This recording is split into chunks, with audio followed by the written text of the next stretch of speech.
সালাতুল ইস্তিসকা সম্পর্কে আমরা হয়তো জানি না। প্রত্যেকটা জায়গায় দেখবেন সালাতুল ইস্তিসকার নামাজ আদায় করা হইতেছে। তো আমাদেরকেও সালাতুল ইস্তিসকার নামাজ আদায় করতে হবে, যাতে করে আল্লাহ তাআলা বৃষ্টি দান করে। একজন ভাই আমাকে বলেছে, হুজুর প্রত্যেকটা জেলায় জেলায় তো সালাতুল ইস্তিসকার নামাজ আদায় করা হইতেছে, বৃষ্টির নামাজ আদায় করা হইতেছে, তারপরও রব্বুল আলামিন কেন বৃষ্টি দিতেছেন না? আর আমরা আর একটা গুরুত্বপূর্ণ প্রশ্ন যেটা হইতেছে যে আমরা নামাজ আদায় করার পরে সর্ব অবস্থায় সিধা অবস্থায় দোয়া করি, কিন্তু সালাতুল ইস্তিসকা নামাজ আদায় করার পরে আমরা উল্টো করে কেন দোয়া করি? তো এটার এক নাম্বার কারণ হইতেছে, প্রত্যেকটা কাজ যখন বদল করা হয় সেটা পরিবর্তন হয়ে যায়। যেমন টিভির যদি সামনের পাট দেখবেন আলাদা, পিছনের পাট আলাদা। যদি কেউ বলে তুমি টিভিটাকে ঘুরে পিছন পাটটা সামনে দাও, তখন কিন্তু পিছের পাটটা যখন আমরা সামনে দেব তখন টিভিটা পরিবর্তন হয়ে যাবে।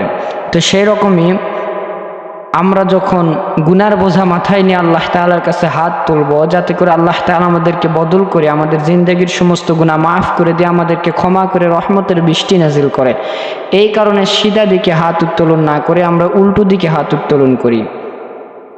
দেখো দিয়ে একজন কাফের এসে রাসূল সাল্লাল্লাহু আলাইহি ওয়াসাল্লামকে জিজ্ঞাসা করেছিলেন, ইয়া রাসূলুল্লাহ, আপনি দোয়া করেন সালাতুল ইস্তিসকার দোয়া, নামাজ আদায় করার পরে বৃষ্টির দোয়া করেন আল্লাহ তাআলা যাতে করে আমাদেরকে বৃষ্টি দেয়। তো রাসূল সাল্লাল্লাহু আলাইহি সাল্লাম এমন দোয়া করেছিলেন যে একেবারে এমন আল্লাহ তাআলা বৃষ্টি নাজিল করেছে যে পুরা শহর ডুবে গিয়েছিল। তো আবার তিনি 7 দিন পরে এসে রাসূল সাল্লাল্লাহু আলাইহি সাল্লামকে জিজ্ঞাসা করেছিলেন, ইয়া রাসূলুল্লাহ, আপনি আবার বৃষ্টির জন্য দোয়া করেন। বলে, কেন? তো বৃষ্টি কি তোমার হয় নাই?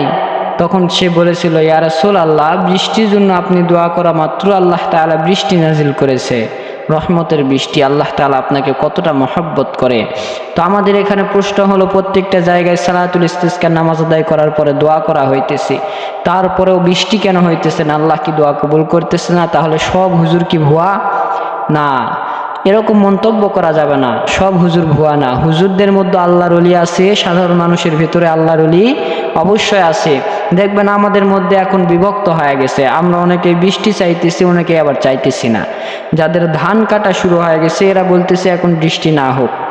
যাদের গাছের আমগুলো একটু ছোট ছোট তারাও বলতেছে বৃষ্টি যাতে করে না হয়, আমগুলো সব পড়ে যাবে। তো এরকম বিশেষ বিশেষ কিছু কারণের জন্য অনেকের কাছে বৃষ্টি না হওয়াটাই ভালো। আর আমাদের কাছে গরমের তীব্রতার কারণে আমরা বৃষ্টি চাইতেছি, যাতে করে আল্লাহ তাআলা বৃষ্টি দিয়ে আমাদেরকে রহমত নাজিল করেন, কিন্তু সবাই কিন্তু বৃষ্টি চায় না। এই জন্য বৃষ্টি কার কথা আল্লাহ তাআলা শুনবে? আপনি বৃষ্টি চাইতেছেন, আমি চাইতেছি না, আল্লাহ তাআলা কার কথা শুনবে? বৃষ্টি যেহেতু আল্লাহ তাআলা দিতেছে না, তার মধ্যে এখানেও কোনো না কোনো ফায়দা অবশ্যই আছে। আল্লাহ তাআলা কোনো না কোনো ফায়দা পাইছেন বিধায় এখন বৃষ্টি নাজিল করতেছেন না। যখন আল্লাহ তাআলা হুকুম করবেন অবশ্যই বৃষ্টি হয়ে যাবে, যখন আমাদের উপর খুশি হবেন অবশ্যই বৃষ্টি হয়ে যাবে। আমরা বেশি বেশি করে আল্লাহ তাআলার কাছে দোয়া করব, প্রার্থনা করব, আল্লাহ আপনি বৃষ্টি নাজিল করুন। এই যে দেখেন কত একটা গরম, এই গরমে আমরা থাকতে পারতেছি না, রাস্তার পিচ পর্যন্ত গলে যাইতেছে। সিলেটের এইদিকে কই জানি আমি দেখলাম পিচ পর্যন্ত গলে গিয়েছে এমন তীব্র গরমের কারণে। তাহলে চিন্তা করুন জাহান্নামের আযাবটা কতটা ভয়ঙ্কর হইতে পারে। এই জন্য সম্মানিত হাজিরিন, আমরা এগুলো ছেড়ে বাদ দিয়ে তওবা করে আল্লাহ তাআলার রাস্তায় ফিরে আসি, যাতে আল্লাহ তাআলা আমাদেরকে মাফ করে জান্নাতবাসী করে দেয়। ভাইরা আমার, আমরা এখনো সময় আছে, আমরা তওবা করে আল্লাহ তাআলার